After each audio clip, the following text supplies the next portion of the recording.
Today I'm finally going to be upgrading my power bank. Right now I just have standard lead acid batteries supplying all of my house power, but today I'm finally going to be upgrading to lithium. I was sent this GoldenMate Orion 1100 amp hour lithium battery, so I'm going to be installing this and giving a product review. Here it is. I like that it has these like handles so it's easy to like move around.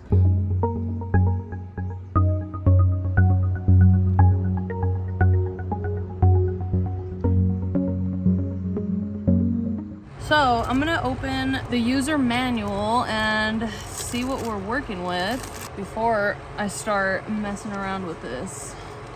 So I think the first thing I'm gonna do is download the app. There's a user app because it has this display screen right here that shows you like the charge and everything, like battery health stuff, but you can also view this information on your phone. And there's also these ports right here that these cords are for, and this is to plug them in and connect them to like a special sort of device that reads that kind of information. So that's just an extra way, but you could also just use your phone. All right, it's time for the fun part. Let's go ahead and install this thing. Let's head to the back. This is a great option for van life, but it's also a great option for all types of other applications, whether you're embracing off-grid living, opting for clean energy, or simply seeking a reliable power supply. So you could use it in your off-grid system, in your RV life, or all kinds of other applications. So I just opened up access to my other batteries. Right now I have two stacked on top of each other right here, and then that one for a total of like 260 amp hours of lead acid power. So I think that's where the lithium's gonna go. And then I need to detach the solar panel wiring. So the solar panels come to this battery monitor and then they go down to the batteries. But I think I want to charge my lithium battery with the solar panel, and then I'll keep my lead acid batteries connected to the alternator charger. They won't be connected like the lithium and the lead acid batteries, but I'm gonna make like basically two separate circuits for different things. I'll explain a little bit more about how I'm gonna do that later, but right now I'm still just trying to figure out where to put the lithium battery. So I'm gonna try to put it right here, then I'll connect the solar power to it, and then I'll connect the lithium battery to all of my power stuff like the inverter and the bus bar. That way my house can be powered with just the lithium battery that's gonna be right here.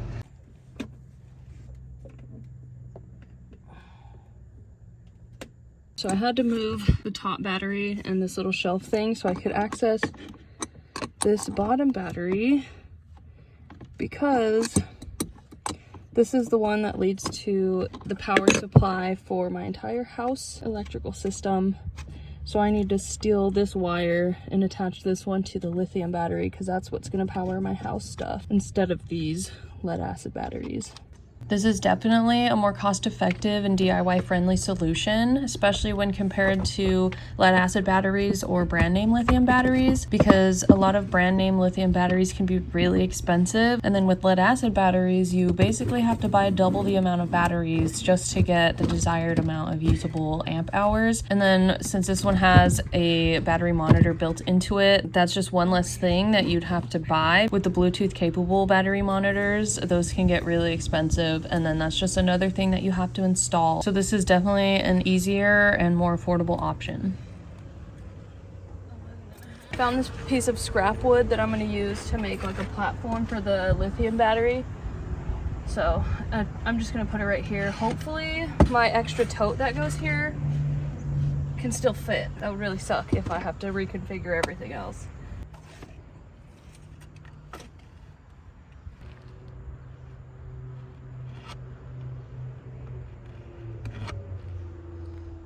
Who needs a pencil? Let's saw this baby in half.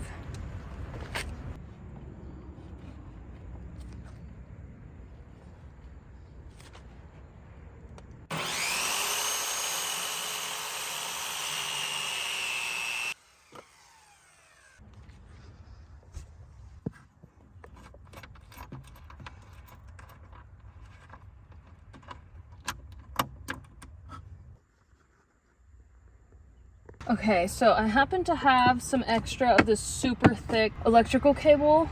I know it's not black, but this is going to be the ground wire for the lithium battery. I'll just like wrap this in black tape or like label it with Sharpie for now. Making do with what I got, as always.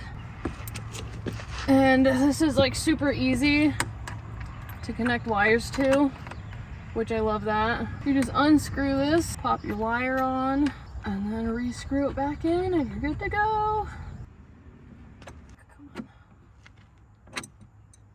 Here I'm prepping to anchor the ground wire to the body of the van, so I'm scuffing off all the paint, that way it'll be directly touching the metal of the van for a better electrical connection. I feel like this probably isn't the best place for a ground wire, but this was just the most accessible place that I could anchor it to. But luckily these batteries come equipped with a sophisticated battery management system, so it will safeguard against potential hazards like short circuits, overcurrent, overvoltage, and overheating. So I'll definitely have some peace of mind while using this in my current setup.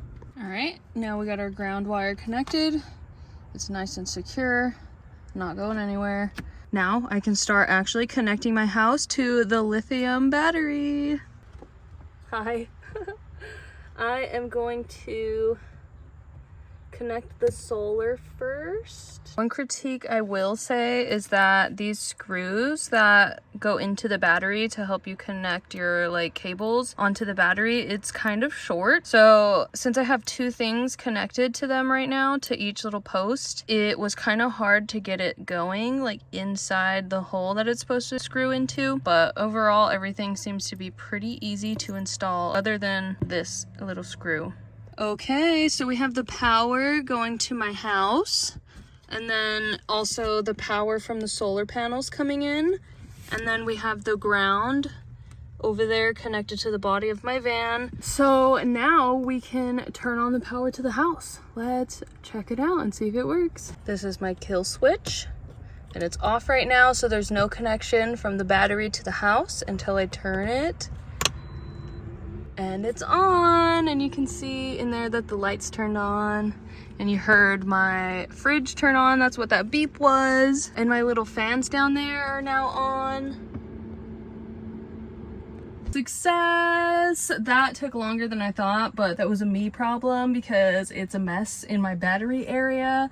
So it wasn't the easiest trying to get all the cables switched around onto the lithium battery, but installing the actual battery to the cables once I figured out what I was doing, it was really easy. Now let's turn on the battery monitor screen and see what we can see now that we got some power. And it's like touch screen, which is cool. Ooh, okay, so you can see more stuff than we could see before because I didn't have any power drawing on the battery. So that's the output is 125-ish watts. So that's like my fridge, my lights, my little fans, and I think that's it right now. Now the only thing left to do is to uncover the solar panel so that way it can have some charge going into it.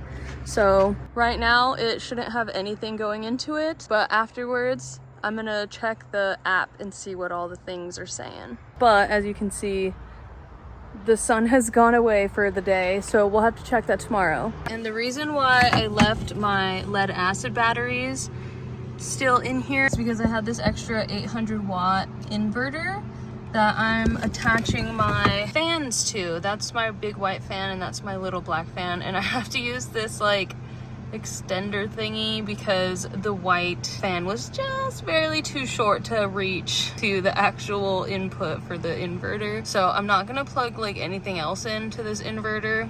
I'm just using that as a means of extension so I could get the white one to reach. So that will be awesome to just have those on a completely separate electrical system. And then like my house lights, my fridge, my inside plugs that I use sometimes for like charging my phone and my workshop equipment, that will all be on the lithium battery and it will be charged through solar power. And then the lead acid batteries will be charged on my alternator because I still have the battery isolator connected to the lead acid batteries. So now I have two completely separate electrical systems.